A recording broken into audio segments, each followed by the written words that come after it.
প্রিয় শিক্ষার্থীরা, যারা 2025 সালের এইচএসসি পরীক্ষার্থী তাদের জন্য সাজেশন ভিত্তিক কিছু গুরুত্বপূর্ণ ক্লাস নিয়ে আলোচনা করব।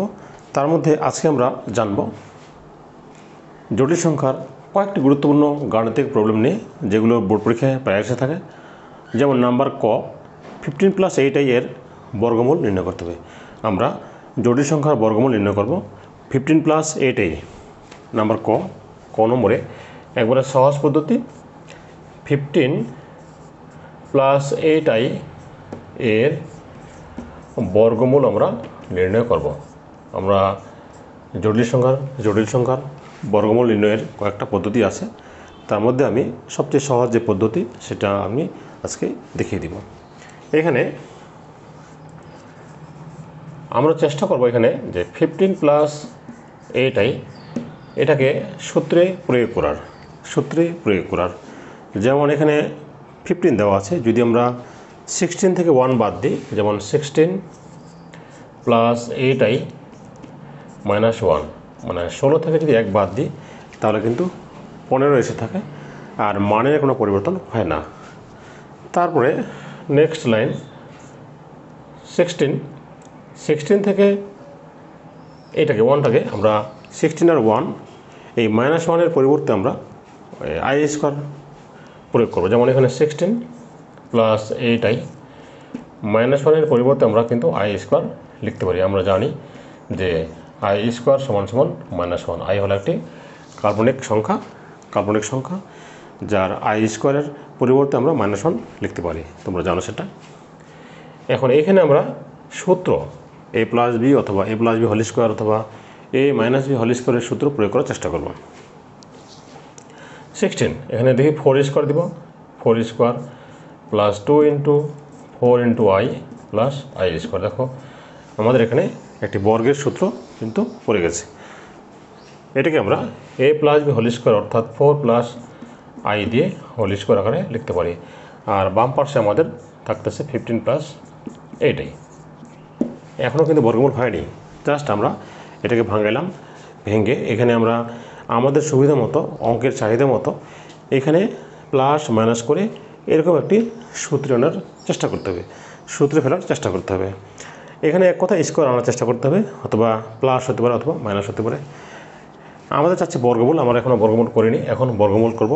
বর্গমূল তোমরা জানো, বর্গমূল বলতে বোঝায় স্কোয়ার রুট, যে 15 + 8i স্কোয়ার রুট = ±4 + i হোল²। তাহলে আমরা দুই পার্শ্বে বর্গমূল চিহ্ন দিলাম। এটা হলো বর্গমূল চিহ্ন, ইংরেজিতে বলা হয় √, স্কোয়ার রুট ইংরেজিতে বলা হয়, বাংলা বলা হয় বর্গমূল। অতএব √15 + 8i = ±4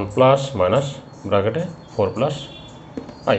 আমরা জানি যে √, স্কোয়ার রুট আর স্কোয়ার বাদ গিয়ে 4 + i। তাহলে আমরা অতএব লিখতে পারি যে 15 + 8i বা সুতরাং 15 + 8i এর বর্গমূল হলো ±4 + i। এভাবে আমরা এই পদ্ধতিতে সহজে জটিল সংখ্যার বর্গমূল আমরা নির্ণয় করতে পারি। আমি আরও দেখিয়ে দিব। আজকে ক্লাসে শুধুমাত্র এইটুকু প্রশ্ন সলভ করব। নেক্সট ক্লাসে আরও মজার যেগুলো বিশেষ করে বোর্ড পরীক্ষা এসে থাকে সেই ধরনের প্রশ্নের জটিল গণিতের যে প্রবলেমগুলো, সেগুলো আমি সহজভাবে সলিউশন করে দেওয়ার চেষ্টা করব। তোমরা ক্লাসগুলো দেখবে, বাড়িতে প্র্যাকটিস করবে, পরীক্ষায় অবশ্যই হেল্প পাবে। খ নাম্বার, এখানে একটা জটিল একটা সংখ্যা দেওয়া আছে, এটার আর্গুমেন্ট আমরা বের করব। যেমন নাম্বার খ, উপরে 1, নিচে 2 - i এর আর্গুমেন্ট, এটা আর্গুমেন্ট আমরা বের করব। আচ্ছা, আর্গুমেন্ট বের করার নিয়ম আমি থিওরি ক্লাসে আলোচনা করব। এখন শুধু সংক্ষেপে কীভাবে আর্গুমেন্ট বের করতে হয় সেই নিয়মটা দেখিয়ে দিই। আচ্ছা, এটা নিঃসন্দেহে একটি জটিল সংখ্যা চেনার উপায় আমি আলোচনা করেছি গত ক্লাসে। i থাকবে, মানে জটিল সংখ্যা চেনার উপায়। জটিল সংখ্যা এরকম, জেড হলো জটিল সংখ্যাকে জেড অক্ষর দ্বারা প্রকাশ করা হয়। এখানে এক্স প্লাস আই ওয়াই জটিল সংখ্যা চেনার উপায় হলো এখানে দুটো অংশ থাকবে, একটা হবে বাস্তব অংশ আর একটা হবে কাল্পনিক অংশ। বাস্তব অংশ ও কাল্পনিক অংশ মিলে কিন্তু হয় জটিল অংশ। এক কথায় জটিল সংখ্যা গঠিত হয় বাস্তব সংখ্যা ও কাল্পনিক সংখ্যার সমন্বয়ে। বাস্তব সংখ্যা ও কাল্পনিক সংখ্যা মিলে যে সংখ্যাটি তৈরি হয় সেই সংখ্যাটির নাম হলো জটিল সংখ্যা। আমি বিস্তারিত এগুলো আলোচনা করব, আজকে শুধু সংক্ষেপে এই কয়েকটি সলভ করার জন্য আলোচনা করি। আর্গুমেন্ট, যদি এই ধরনের প্রশ্ন এসে থাকে, ভাগ অবস্থা থাকে, তাহলে তোমরা খেয়াল রাখবে এখানে আই আছে, তো এর কনজুগেট মান, অর্থাৎ এখানে দেওয়া আছে 2 - i, তোমরা 2 + i দিয়ে লব ও হরকে গুণ করব। কেন গুণ করব? আমরা এখানে নিচে সূত্রে ফেলার জন্য আমরা সাইড নোট লিখব যে লব ও হরকে 2 + i দ্বারা গুণ করে পাই। যদি এখানে প্লাস থাকতো তাহলে আমরা মাইনাস দিয়ে গুণ করতাম। তাহলে উপরে 2 + i আর নিচে a² - b² অর্থাৎ 2a² - i², a + b - b, উপরে 2 + i, যে 4 + 1। আমরা জানি যে i² এর পরিবর্তে আমরা -1 লিখতে পারবো। আমাদের জটিল সংখ্যার সূত্রে দেওয়া আছে, আমরা বের করেছি গত ক্লাসে।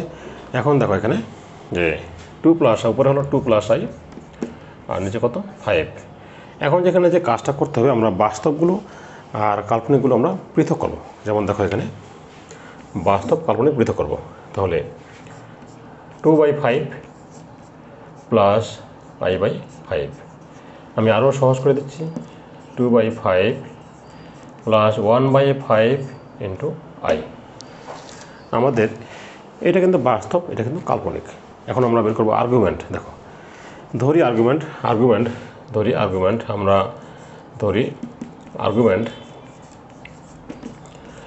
আর্গুমেন্টকে আমরা থেটা দিয়ে প্রকাশ করতে পারি।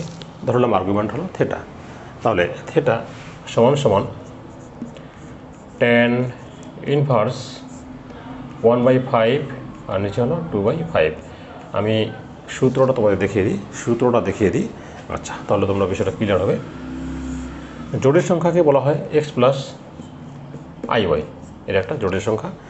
এটার আর্গুমেন্ট বের করার সূত্র হলো, আর্গুমেন্টকে থিটা দিয়ে প্রকাশ করা হয় tan ইনভার্স y/x, অর্থাৎ tan ইনভার্স y বলতে ওই কাল্পনিক অংশটা উপরে হবে আর বাস্তব অংশটা নিচে হবে। আমি আবার বলছি, x + iy এটা একটা জটিল সংখ্যা। যখন আমরা আর্গুমেন্ট বের করতে যাবো, আর্গুমেন্টকে থিটা দিয়ে প্রকাশ করা হয়। tan ইনভার্স উপরে হবে i এর সহগ, মানে কাল্পনিক অংশ i এর সহগটা উপরে হবে, আর নিচে হলো বাস্তব অংশ মানে x। এখানে দেখো যদি এটাকে যদি আমরা কম্পেয়ার করি, x + iy এর সাথে যদি কম্পেয়ার করি, আমরা দেখো x বলতে বোঝানো হচ্ছে 2/5 আর y বলতে বোঝানো হচ্ছে কত 1/5। তার মানে আমরা theta = tan inverse y/5, y বলতে কী বোঝানো হচ্ছে 1/5 আর x বলতে কী বোঝানো হচ্ছে 2/5। তার মানে আমরা এইভাবে আর্গুমেন্ট বের করব tan ইনভার্স y/x এর সূত্র প্রয়োগ করে। বিস্তারিত আমি গত ক্লাসে আলোচনা করেছি, আরও আলোচনা করবো, তোমরা ক্লাসগুলো দেখবে তাহলে বুঝতে পারবে। তাহলে tan ইনভার্স 1/5, এখানে আমরা ভাগটা গুণ করে নেব 1/2, অর্থাৎ থিটা = tan ইনভার্স 1/2। এটাই হলো আমাদের এই জটিল সংখ্যাটির একটি আর্গুমেন্ট, tan ইনভার্স 1/2। তো নেক্সট ক্লাসে আমি আরও এগুলো ডিপলি আলোচনা করব। তোমরা ক্লাসগুলো ঠিকমতো দেখবে, পরীক্ষায় অবশ্যই হেল্প পাবে, পরীক্ষায় কমন পাবে। আমি চেষ্টা করব প্রত্যেকটা অধ্যায়ের গুরুত্বপূর্ণ গাণিতিক যে প্রবলেমগুলো সেগুলো নিয়ে আলোচনা করার। এবার আমরা গ নম্বরে 4 মার্কের জন্য পরীক্ষা এসে থাকে, খুব গুরুত্বপূর্ণ। এখানে f is a function of x < 1/7 হলে প্রমাণ করতে হবে, এই যেটা প্রমাণ করতে হবে। তো আমরা এখানে লিখব যে দেওয়া আছে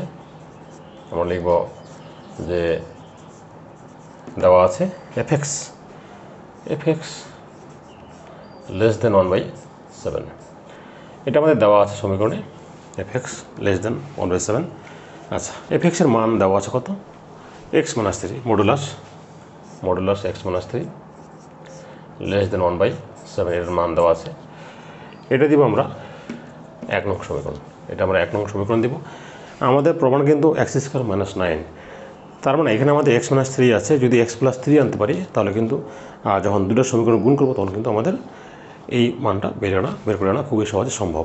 আমি আবার বলছি, অঙ্ক করার সময় অবশ্যই প্রমাণের দিকে মাথা রাখতে হবে, রাখতে হবে। এখানে x² - 9 আছে, এখানে আমাদের x - 3 অলরেডি আছে।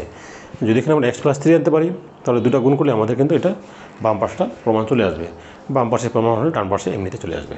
এখন দেখো 1 নং সমীকরণের আমরা এখানে উভয় পক্ষে 6 যোগ করবো। দেখো তাহলে 1 নং সমীকরণেতে পাই আমরা x - 3, আমরা 2 পাশে 6 যোগ করবো, 1/7 + 6।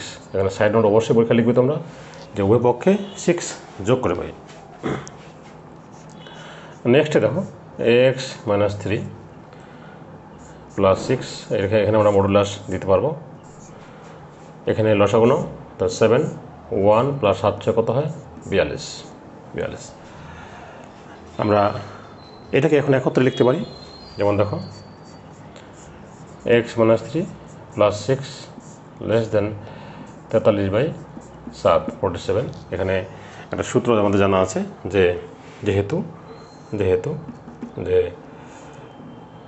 আমাদের সূত্র দেওয়া আছে যে a + b যদি থাকে তাহলে সেটাকে আমরা কী করতে পারি? a + b আকারে আমরা লিখতে পারি। এরকম একটা সূত্র আমাদের জানা আছে, আমি পরে এগুলো নিয়ে আরও আলোচনা করব। যেমন দেখো এখন এখান থেকে আমরা বিয়োগ করব, তাহলে x + 3 মডুলাস < 43/7। এটা দিব আমরা কত নম্বর?